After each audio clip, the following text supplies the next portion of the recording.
ಪ್ರತಿಯೊಬ್ಬರು ಕೂಡ ಸಿನಿಮಾ ನೋಡೋದಕ್ಕೆ ಹೋಗೇ ಹೋಗ್ತೀರಾ. ಒಂದು ಕನ್ನಡದ ಹೊಸ ಸಿನಿಮಾ ರಿಲೀಸ್ ಆಯಿತು ಅಂದರೆ ಅಥವಾ ಪರಭಾಷೆ ಸಿನಿಮಾ ರಿಲೀಸ್ ಆಯಿತು ಅಂದರೂ ಕೂಡ ಫಸ್ಟ್ ಶೋಗೆ ನಾನು ಹೋಗಬೇಕು ಅಂತ ಅನ್ಕೊಂಡಿರ್ತೀರ. ಆದರೆ ಟಿಕೆಟ್ ದರ ಕೇಳಿದಾಗ ಬೇಡ ಬಿಡಪ್ಪ ಇನ್ನೊಂದು ಸ್ವಲ್ಪ ದಿನ ಹೋಗಲಿ, ಟಿಕೆಟ್ ದರ ಕಡಿಮೆ ಆಗಲಿ ಅಂತ ಅನ್ಕೊಂಡಿರ್ತೀರ. ಅದಕ್ಕೆ ಸಂಬಂಧಪಟ್ಟಂತ ಸುದ್ದಿ ಇದು. ಟಿಕೆಟ್ ಬೆಲೆಗೆ ಮಿತಿ ಇರದಿದ್ರೆ ಚಿತ್ರಮಂದಿರ ಖಾಲಿ ಆಗುತ್ತೆ ಅಂತ ಸುಪ್ರೀಂ ಕೋರ್ಟ್ ಚಾಟಿ ಬೀಸಿದೆ. ನೀರಿಗೆ 100 ರೂಪೀಸ್ ತಗೋತೀರಾ, ಕಾಫಿಗೆ 700 ರೂಪಾಯಿ ವಸೂಲಿ ಮಾಡ್ತಾರೆ. ಕರ್ನಾಟಕದ 200 ರೂಪಾಯಿ ಮಿತಿ ಸರಿಯಾಗಿದೆ. ಕೋರ್ಟ್ ಹೇಳಿರುವಂತ ಮಾತಿದು. ಆದರೆ ಸಿನಿಮಾ ಟಿಕೆಟ್ ದಾಖಲೆ ಸಂಗ್ರಹಕ್ಕೆ ತಡೆಯೊಡ್ಡಲಾಗಿದೆ. ಕರ್ನಾಟಕದ ಮಲ್ಟಿಪ್ಲೆಕ್ಸ್ಗಳಲ್ಲಿ ಟಿಕೆಟ್ ದರವನ್ನ 200 ರೂಪಾಯಿಗೆ ಮಿತಿಗೊಳಿಸಿದ್ದಕ್ಕೆ ಸುಪ್ರೀಂ ಕೋರ್ಟ್ ಮೌಖಿಕವಾಗಿ ಸಹಮತವನ್ನ ವ್ಯಕ್ತಪಡಿಸಿದೆ. ಮೊದಲೇ ಸಿನಿಮಾಗಳು ಕ್ಷೀಣಿಸ್ತಾ ಇವೆ, ಇಂಥದ್ರಲ್ಲಿ ಚಿತ್ರಮಂದಿರಗಳಿಗೆ ಜನರು ಬಂದು ಆನಂದಿಸುವಂತ ವ್ಯವಸ್ಥೆಯನ್ನ ಸರಿಪಡಿಸಬೇಕು, ಇಲ್ದಿದ್ರೆ ಚಿತ್ರಮಂದಿರಗಳು ಖಾಲಿಯಾಗಿ ಇರ್ತವೆ ಅಂತೇಳಿ ಕೋರ್ಟ್ ಹೇಳಿದ್ದು. ಪ್ರತಿ ಟಿಕೆಟ್ ದರ 200 ರೂಪಾಯಿಗೆ ಮಿತಿಗೊಳಿಸಬೇಕು ಎಂಬ ಕರ್ನಾಟಕ ಸರ್ಕಾರದ ಆದೇಶಕ್ಕೆ ಸಹಮತವನ್ನ ವ್ಯಕ್ತಪಡಿಸಿದ್ದ ದ್ವಿಸದಸ್ಯ ಪೀಠದ ಆದೇಶದ ಜೊತೆಗೆ ನಾವು ಇರ್ತೀವಿ ಅಂತ ಸುಪ್ರೀಂ ಕೋರ್ಟ್ ಹೇಳಿದೆ.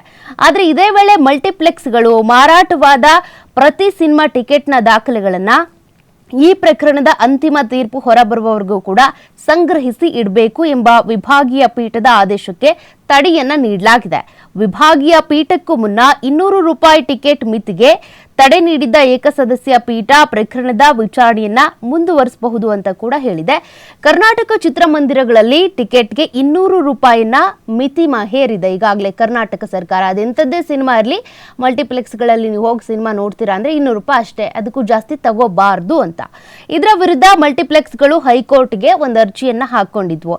ಮಿತಿ ನಿಗದಿಗೆ ಕೋರ್ಟ್ನಿಂದ ತಡೆಯಾಜ್ಞೆ ಬರಬೇಕು ಅಂತೇಳಿ. ಇದರ ವಿರುದ್ಧ ವಿಭಾಗೀಯ ಪೀಠಕ್ಕೆ ಸರ್ಕಾರ ಕೂಡ ಮೊರೆ ಹೋಗಿತ್ತು.